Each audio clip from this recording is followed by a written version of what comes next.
Oke teman-teman, selamat datang di channel Elgas dengan gue Ghazali sebagai host pada video kali ini. Di series tutorial Python, anggap saja teman sendiri yang ngajarin. Oke, jadi di series ini diperuntukkan untuk orang yang baru mau terjun ke dunia pemrograman, orang-orang yang udah tahu Python tapi bingung belajar dari mana. Jadi kita akan bahas satu-satu. Jadi sebelum kita masuk ke gimana cara codingnya, cara pemrogramannya, kita bahas dulu nih, apa itu Python. Nah, apa itu Python? Jadi Python ini adalah suatu bahasa pemrograman. Nah, jadi sebelum kita masuk lebih dalam, kita harus pahami dulu beberapa konsep. Jadi ini anggap saja adalah sebuah komputer. Komputer itu harus diberi instruksi agar bisa berjalan semau keinginan kita. Jadi komputer ini hanya memahami bahasa binari. Atau kalau kalian pernah dengar tuh ada bahasa 0101. Nah, ini bahasa binar nih. Bahasa binari. Dan kita sebagai manusia tidak bisa berkomunikasi langsung ke sebuah komputer. Kita nggak bisa nuliskan langsung 0101, itu bakal panjang dan ribet banget atau untuk ngapalinnya juga gitu. Jadi dibuat itu sebuah bahasa pemrograman. Dibuat yang namanya bahasa pemrograman nih. Bahasa pemrograman. Nah, bahasa pemrograman ini jenisnya ada banyak. Ada kayak kalau teman-teman pernah dengar ada bahasa C++, bahasa C, bahasa Java, bahasa Golang, dan yang kita pelajari pada series ini adalah bahasa Python. Nah, kita udah tahu nih kalau Python ini termasuk ke bahasa pemrograman. Terus buat apa nih Python nih? Nah, Python nih kita pakai untuk menuliskan script ya. Ini namanya, kita akan membuat namanya source code. Source code itu script dari bahasa pemrograman ya. Lalu kita akan ada namanya interpreter dan istilah lainnya ada compiler. Python ini termasuk ke bahasa pemrograman yang interpreter. Nah, maksudnya itu apa nih? Oke, kita bahas dulu tentang interpreter dulu.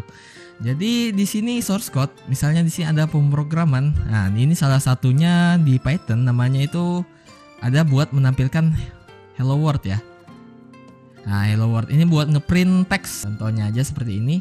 Nah, dari source code ini akan diterjemahkan oleh interpreter nih. Nah, interpreter kalau kalian searching artinya tafsiran, oke.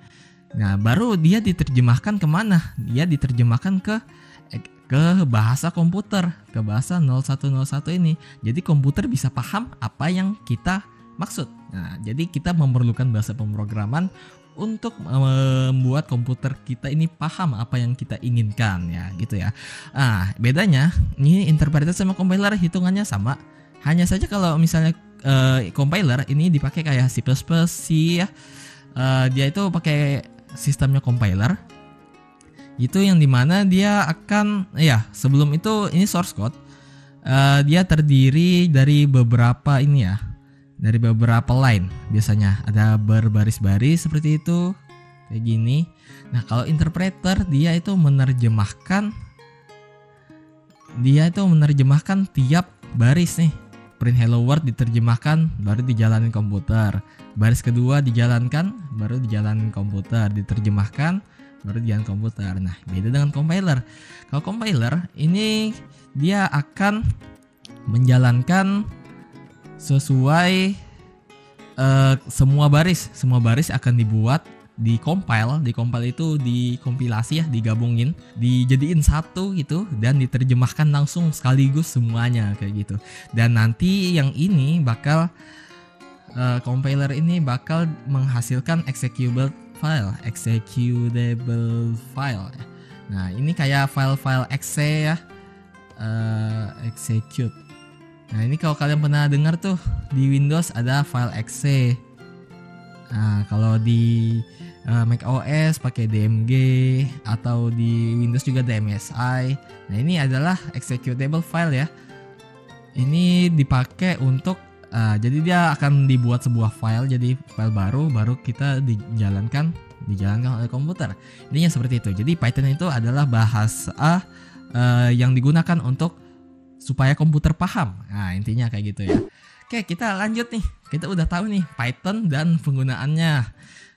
gimana cara kerja Python itu dijalankan. Oke, terus kenapa sih kita pilih Python? Nah, ini tadi kan udah di-mention tuh sebelumnya ada banyak bahasa pemrograman yang dipakai. Terus dari sekian banyak bahasa pemrograman itu kenapa kita pilih Python, coy?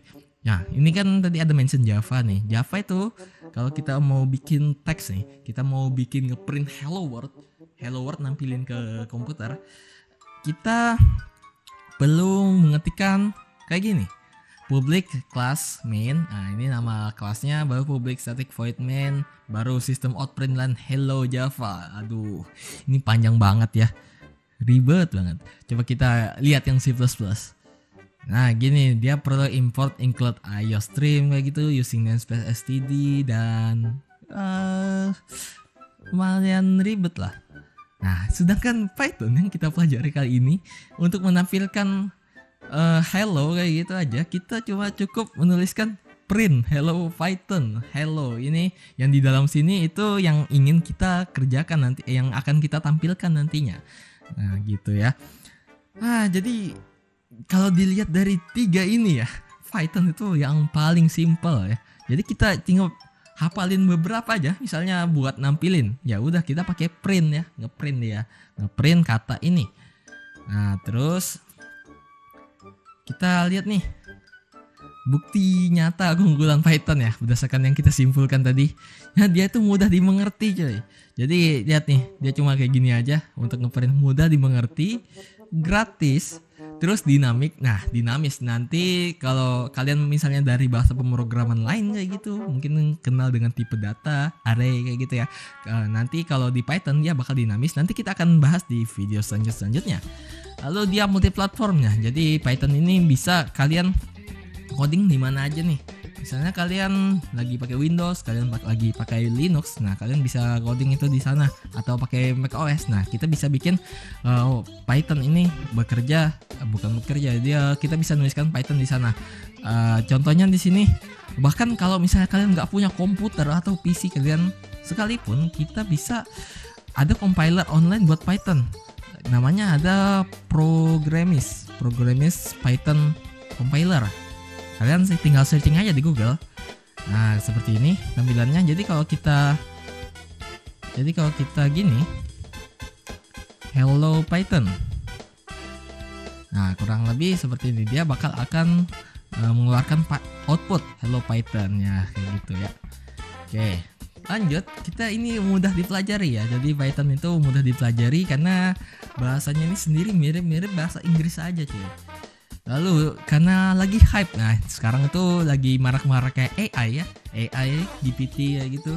Nah, itu kayak data-data AI itu dibuatnya buat ngolahnya itu pakai Python ya. Jadi Python ini lagi hype banget ya. Jadi library-nya luas. Jadi Python ini komunitasnya luas, banyak library yang dibuat dari bahasa lain atau bahasa Python itu sendiri. Nah, library ini kita pakai untuk mempermudah codingan kita gitu. Itu komunitas yang aktif ya. Jadi karena emang ramai pengguna, ramai emang yang pakai Python. Lalu di sini ya, dari Python yang sangat bagus tadi itu ya, siapa sih yang mengembangkan dan membuatnya? Nah, ini dibuat oleh orang ini coy, Guido van Rossum. Nah, jadi dia ini adalah seorang developer. Lalu dia membuat Python itu sejak 1989 nih. Udah dari tahun segitu udah mulai dikembangin nih Pythonnya.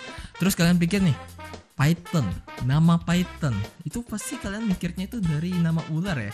Nah, tapi sebenarnya ya memang dari logonya Python. Kalau kalian lihat nih gambarnya dua ular kayak gini, kalau kalian jeli. Tapi sebenarnya Python ini diambil dari satu acara komedi. Nah, acara komedi yang lagi ramai dan disukai orang ini saat itu Monty Python fan ya. Nah, itu ada acara komedi. Nah, jadi dia terinspirasi dari sana untuk menggunakan nama Python. Oke. Lanjut dari sini kita bahas perjalanan Python ya. Mulai dari ini tahun segini udah dikembangin. Lalu rilis pertama kali 91. Nah, ini mau dimulaikan fitur-fitur anunya, fitur-fitur besarnya. Ada list comprehension di tahun 2000. Nah, pembaruan. Lalu di sini 2010 udah mulai nih dipakai di data science. lalu era revolusi AI, dan 2024 ya, sampai sekarang mungkin 2025 ini menjadi bahasa nomor 1 di dunia. Kalau kalian mau lihat ini sumbernya dari mana, kalian boleh cek di website ini, TOB Index. Nah, ini untuk Mei 2025 di mana video ini direcord sampai sekarang nih masih di Python nih, Mei 2025 masih ada di nomor 1 Python. Oke, kita sudah bahas nih tentang apa itu Python, cara kerja dan sejarahnya. Nah, terus gimana cara nginstal Python ini di Windows, nah di laptop kalian atau di komputer kalian. Oke, kalau gitu kita lanjut aja ke sesi selanjutnya.